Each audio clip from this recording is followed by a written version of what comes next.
Hi, this is Hugh Greenwood from the North Melbourne Footy Club, and you're listening to another episode of the #Kangaroos podcast. Whatever I've been through, the moment I see you, things start looking on. Welcome to another episode. My name is Dean Vassy. You can follow me on X at #Kangas, Instagram #Kangaroos podcast. Also on YouTube now, just type my name, Dean Vassy. You can watch the shows there as well. All right, tonight I'll welcome to the show the rock of our AFLW defence, Sarah Wright. I've had you on a few times, Sarah, but welcome to the show first off. You've had 3 games in 8 days. I talked a bit about this with you off air. How is the body holding up for all the listeners listening out there? It's as I said earlier, a little bit sore, but like I said, it's a bit of a blessing that we haven't really had much training over the last couple of weeks. So yeah, feeling pretty good. That's good to hear. No injuries or anything like that? No real anything too sore? No, not for me. I've had a bit of a sore shoulder the last probably 4 games. So that's just a little bit of rehab there, but otherwise pretty good, yeah. And I know you haven't trained much, but what has recovery been like after each game for all you girls with such a compressed fixture? Is it eating more protein after a game, ice baths, saunas, all that fun stuff? Yeah, all the fun stuff. Definitely the ice baths. We're lucky we've had been able to have most of our staff in. With the fixture changing a little bit, our days have changed and we've sort of had to fit in a few sessions on different days and stuff, but we're lucky we've got a good support staff, so they've been there and all our rehab's been pretty full on and like I just said, all the ice baths and the not so fun stuff has been there too. Yeah, does each individual have a different routine after a game as far as recovery goes, or are you all pretty much on the same path, I guess, and having ice baths together or like maybe a sauna or anything like that? Yeah, I think everyone's pretty have an individual plan on what they like to do. We're definitely encouraged to ice bath the day of the game and when we come in after the weekend. But yeah, there's nothing really ever forced on us, and I guess for me, I'm not a big ice bath person. But I do like the cold, Sarah, don't like the cold? No, I don't like the cold. No, I prefer to just get a massage and have a good stretch. And so I mean, all the facilities at the club are there if we need them. But like I said, just individual, do what you want sort of thing and just get your own body right. Yeah. No, fair enough. And speaking of ice baths, now you played 3 games in 8 days, all in great conditions, by the way. Yeah. But that third quarter against Port Adelaide was something else. We had a gale force wind with ice cold rain. Was it? I was asked you before air. Was this the worst conditions you've ever played in?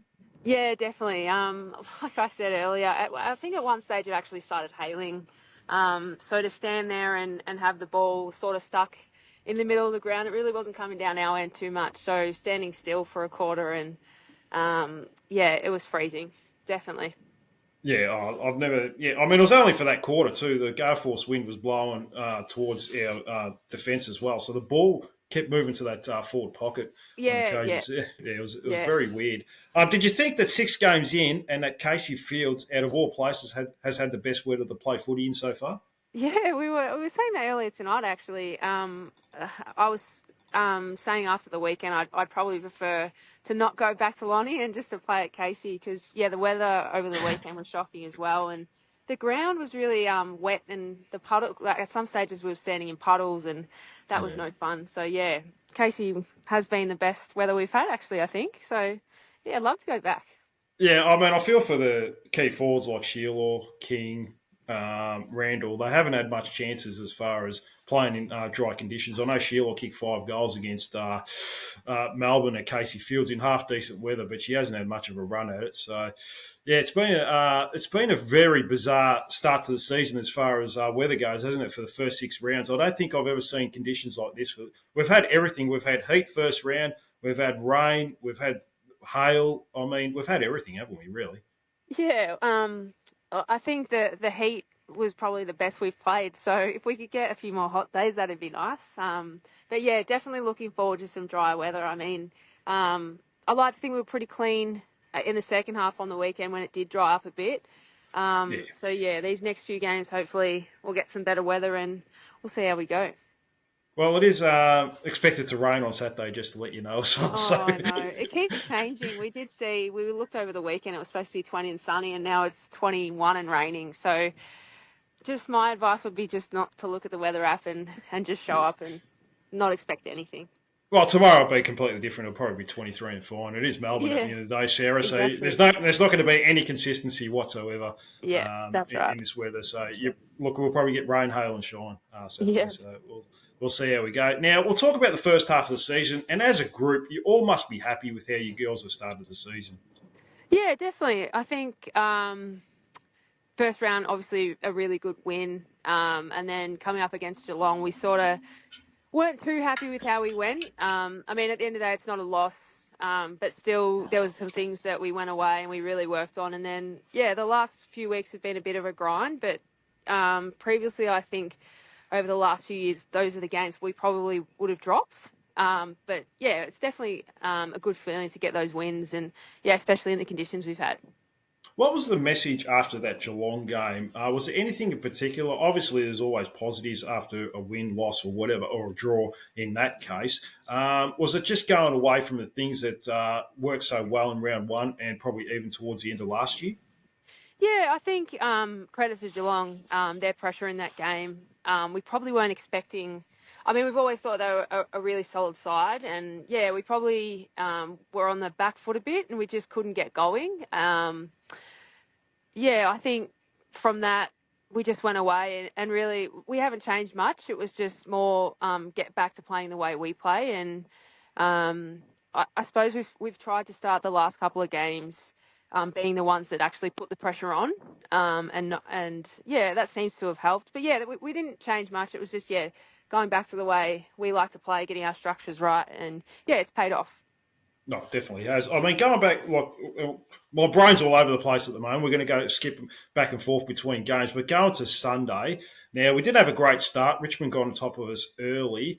We obviously had an important injury to Emma Carney with a hamstring. Things would seem to be going against us, and I thought, 3 games in 8 days, I might catch up with them. But you girls seem to find another gear. What was the message at quarter time from the coaching group to get you girls going again and really beat them in a contest? And I felt like we controlled the game after quarter time there too.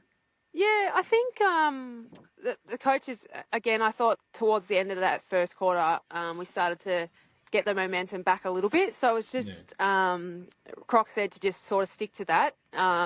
And I think as a group, we'd spoken about those moments, and these are the moments that perhaps previously that we would have dropped, and we would have let them get away from us a bit and keep running away. But yeah, as a group, we just kind of came together and were like, yeah, it's now or never. Like, let's really get back to what we know. Start pushing back, which is exactly what we did. And yeah, from then on, I think we sort of got the game back on our terms, and yeah, started to get the scoreboard pressure, which always helps. Yeah, which is a good thing. No, definitely is. I mean, at the end of the day, we missed a few probably shots as well that kept them in the game a little bit towards the end. But in the end, we did enough to win the game, which was the most impressive thing. So, yeah, I mean, we'll talk about the back line as well now, because that's your position. And you've had a new addition there this year in Libby Birch. How has she settled into the team?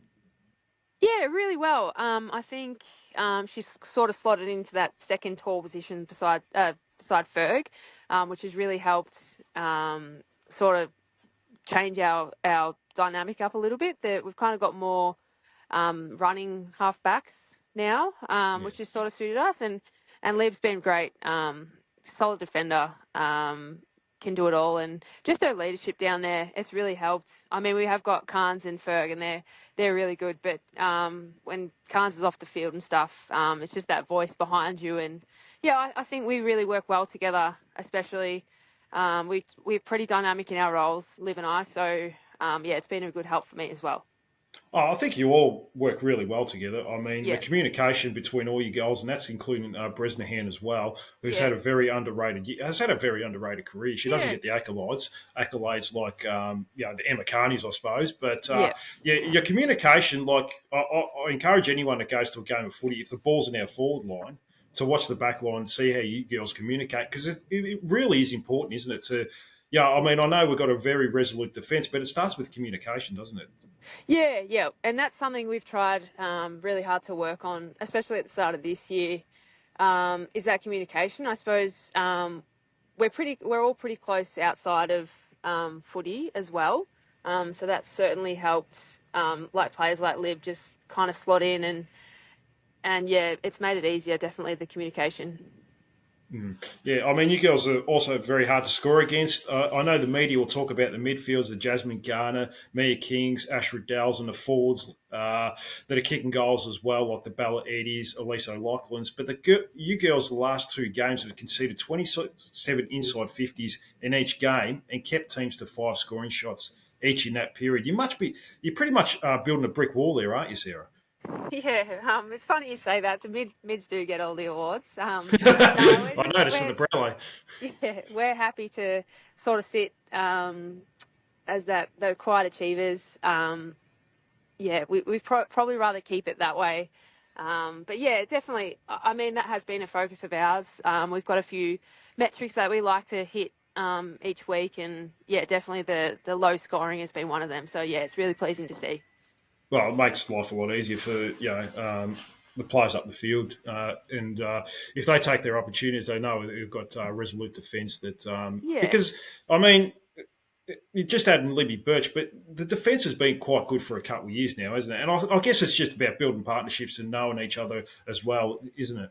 Yeah, and I think like Liv has been great, but yeah, I guess we already had that solid defence before, and I think that is what has made it easier for Liv to come in. It's sort of one out or one goes out and one comes in, and nothing really changes, and that as much as losing Carnes hurts us. I know whoever it'll be that comes in will do just as good a job, and we'll hopefully get the job done. Yeah. Yeah, I mean, we'll talk about that now. We had the unfortunate loss of Emma Carney on Sunday with a hamstring injury quite early.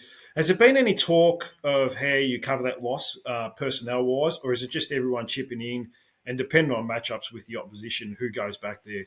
Yeah, we're sort of one of those backlines. We don't really spend too much time on matchups. So yeah, like I said, it's just sort of one man goes down and the next comes up mentality, and we just get around that whoever comes in or and the same as Khan's going out, she won't just be sitting on the sidelines. She'll be I bet you right in the rooms and on the bench probably. So yeah, that'll work for us as well.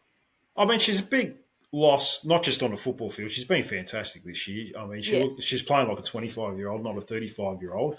Obviously, doing a hamstring is a bit of a different story at 35. But, I mean, you lose that leadership as well. But I feel like we've got that covered anyway. We've ran off a number of names. Libby Birch, a great leader. Jasmine Ferguson, yourself, Nicole Bresnahan. I mean, there's a lot of leaders there. So, we will cover that in that area as well, won't we?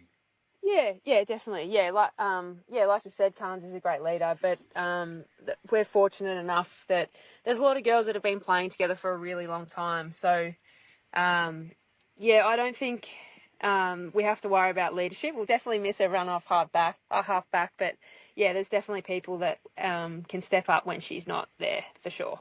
Did I see Jenna Bruton back there for periods in the second half? Yeah, Jenna's another one that sort of just gets thrown around and just manages to slot in and play the role. So, yeah, she was down there for a bit. Tess Craven's also one that gets thrown back with us. And, yeah, so there's a few different players that can come in for Carnes, so we'll see what happens. No, definitely. I think Jenna Bruton would be a very good midfielder if she was at another club, to be honest with you. But, look, we're happy to have her to just play a role for us. So, it's handy just having that quality of play, just having a role in the team. Yeah. Now, let's get to you now. Have you been happy with your form this year? Just continue on your good work from last year, you feel? Yeah, I was happy with my first few games. The last few have been a bit scrappy and wet, so it's hard to judge, sort of. But, yeah, I was really happy with the first couple. I'm sort of playing a different role this year, a little bit more off half-back and getting to run, which is a little bit different for me, and getting higher up the ground. So, yeah, it's been interesting, and, I am happy with how I've started, and it's just being able to maintain that confidence now and really build on it. Yeah. Have you got your own personal goals this year, or is it just a week by week and doing the team things? I don't really have many goals. Sorry, I like it. my partner wants me to take Mark of the Year. That's been her thing for me. But no, Oh, nice. I don't. I sort of just want to play my role. There are I try and I've been big on a few tackles this year and want to certainly bring that into my game a little bit more, especially being higher up the ground. But yeah, I think that we just take it week by week and depends who I'm playing on it and what line I'm playing across. And yeah, but there's no real goals. It's sort of just wanting to play my role and enjoy my footy. Yeah. Yeah, so your role has changed a little bit this year. Is it more backing yourself in to be third man up in contests or anything like that, or is it Yeah, just yeah. go on? So having lived there, to play on sort of that taller forward, I'm able to come off a little bit more and yeah, playing on those smaller forwards, be that second or third man up and try and spoil. And not only that, I've been playing in a few D50 stoppages. So just those different roles that perhaps I wouldn't normally do, which is good for me because it's a good challenge and definitely keeps it interesting. But yeah, having Libba and Ferg there definitely helps me sort of be that a little bit more dynamic and be able to come back and help them, but as well as at ground level as well. No, that's really good to hear. I mean, it's good to get these conversations with someone like yourself because I mean, you see stuff on on TV and so forth in torrential rain, but until you actually talk to someone, you don't Yeah, have a real full grasp of it. So that's yeah, it's really good. Yeah, yeah. go on. No, I was just going to say, yeah, I agree with you there. There's certain players in the team that have those different roles, and perhaps it's not obvious when it is on TV or you are at the ground, but within the four walls, we definitely know we're very well coached and um, yeah. So yeah, it's funny you say that. Yeah, no, I remember talking to an assistant coach. This was about 20 years ago. That was at North Melbourne, and it was at a function. And I sort of said, hey, what do you look for when watching a game? And he always sort of said, don't watch the ball. Watch if the ball's in the forward line, watch the defenders what they're doing. If the Yeah, ball's in the defence, watch the forward. So that's how you get a bit of a grasp of the game. So that's what I try and do now. It's a lot easier at Arden Street too, and yeah, I definitely recommend that going forward. Like if you sort of go to a game, a local footy or whatever it is, or an AFLW game, to watch not just the football, what's going on there. I mean, although sometimes it's good to watch what Jasmine Garner does with the football too. yeah. So yeah, Don't but worry, we get a good view of it. Just watching her run up the ground. So yeah. yeah, no, it's good, isn't it? Is there ever a conversation at like three-quarter time, we're up by about 7 goals and cruising, that you might want to tell Croc, how about putting me up in the forward line to see if I can kick a goal, or can I push up the ground a little bit? I mean, you are pushing up the ground a little bit more this year, but any chance that they might throw you forward or something like No, I started my career in the forward line, and I don't think I touched the ball when I was down there. So no, there's no need or want for me really to get down there. We do have a laugh in the back line because there's a few girls that love to get right up the ground and get inside forward 50. I think actually there's been a couple of goals kicked. I know Carnes loves a goal. But yeah, I'm not one to want to be thrown forward. Sort of just like being out the back and hanging out with Fergie, and yeah, I'd prefer that. that? No. Did you play your junior football at Keilor? Yeah, yeah. Oh, not junior, sorry. I only Oh, played yeah, senior footy, yeah, yeah, yeah. But senior yeah, football. for a couple of years, yeah, played a kilo, yeah. And you play forward, is that correct? I sort of played a bit of mid. I sort of played wherever the coach wanted me. I was lucky enough to have a coach that sort of let us run around and do whatever we wanted. But yeah, definitely did love to kick a goal, but probably not at this level. Yeah. Yeah, I remember when I first chatted to you. I think you were in a VFLW, and you started as a forward. Is that correct? Yeah, I played my forward. Played my season at Carlton forward. Yeah. Yeah, that's right. Yeah, yeah. Kick a few goals. I heard. Oh, I can't really remember if I kicked. Let's I go know back on. we didn't have a very good season at Carlton, so I was happy when I eventually got moved down back with my twin. That was good. Yeah, yeah, no, fair enough. Now, I know you recently turned 30, and it's not a death sentence in football by any means these days, but you do have other things in your life, like a full-time job and your own business as well. I guess my Yeah. question is, have you got a rough timeline of when you might think, yeah, it might be time to focus on other things, or you're not thinking about it just yet? Yeah. Like I said earlier, to Yeah. me, just sort of taking this season, but week by week. I'd obviously, the body's feeling good and feel like I could go another few years. But I'll see where I'm at the end of the season with work and depending on how we go and what my spot in the team's looking like and going forward. I guess we'll have those conversations and then go from there. I guess, look, for me on the outside, it'd probably be up to you, to be honest with you, because you're out of contract after this season. Is Yeah, that right? I am. Yep. Yeah, so I mean, it'll be up to I think it'll be up to you. I think the club would offer you 1 or 2 years if you Yeah. wanted it. So Yep. yeah, so well, yeah. I mean, we'll talk about what you're thinking of outside of work because you did do some work helping out the VFLW program. Was it last season or the season before? Yeah, the season before. Yeah. Yep. Is that something? Does coaching interest you after you stop playing? Yeah, it does definitely. I'd probably take a year or so off and just do a few different things. But yeah, that's definitely something that I would like to get into, whether it's with North and they've got a great program for development coaches or another club. But yeah, it's definitely something I'd like to get into. No, that sounds good. Now, I have a couple of fun questions for you to finish off. I Yep. know you're very busy, and you probably just want to sit back and relax before you get up nice and early for work tomorrow. Now, you are number 17 for the women's program, but who wears number 17 in the men's program? Riley Hardiman. Very good. No, I asked because I had Bella Eddy on a couple of weeks ago and asked her who wore number 3. That was pretty easy, but I thought number 17 might have been a challenge. So, No, well, I think it was Lockie Young that used to wear number 17. yeah, that's right. Yeah. No, I knew that. Yep. Yeah, no, very good, Sarah. No, you're right on top of it. So now, like I told you, I had Bella Eddy on a couple of weeks ago. I don't know if you caught that interview with her, but between you and her, who has had the most possessions in a game between you two? I'd say it'd be her. I think. You'd be shocked to hear that it is actually you against West Coast. Oh, In really? that round 10 game, the one where Ash Riddell got 40 plus touches. Oh, yeah. I think Yeah, I thought she would have had more than that, I guess. yeah, She's she definitely had. started this season very well. I think she might be might beat that record. So you've had 22 in a game. She's had 21. She got it in round 2, 2023 against Carlton. So, Yep. yeah. So, Nice. next question. Who has had the most tackles between you two in a game? Oh, I'd say Bella. Yeah, she had 8, that game against Port Adelaide just the other week where I think we had something ridiculous like 129 tackles for the game. So, Yeah. yeah. I'll give her that one. The ball didn't really move down our end, so I'll give her that one. Yeah. What about who's had the most marks in a game between you two? Me? You'd be shocked to hear that you're both tied on 9 marks in a game. So you had one against round 10 against West Coast, obviously in your Yep.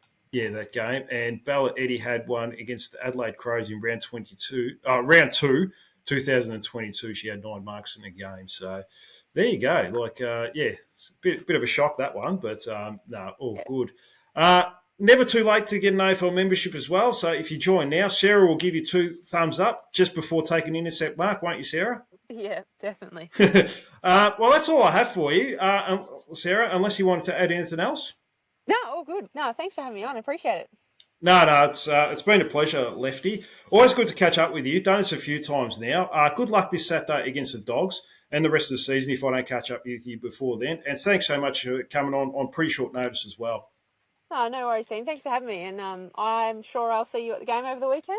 Yeah, I'll be there on Saturday. So Nice. no, I'll be there. So hopefully it's not. Hopefully the weather's quite nice for a change. Hopefully it's sunny for us both.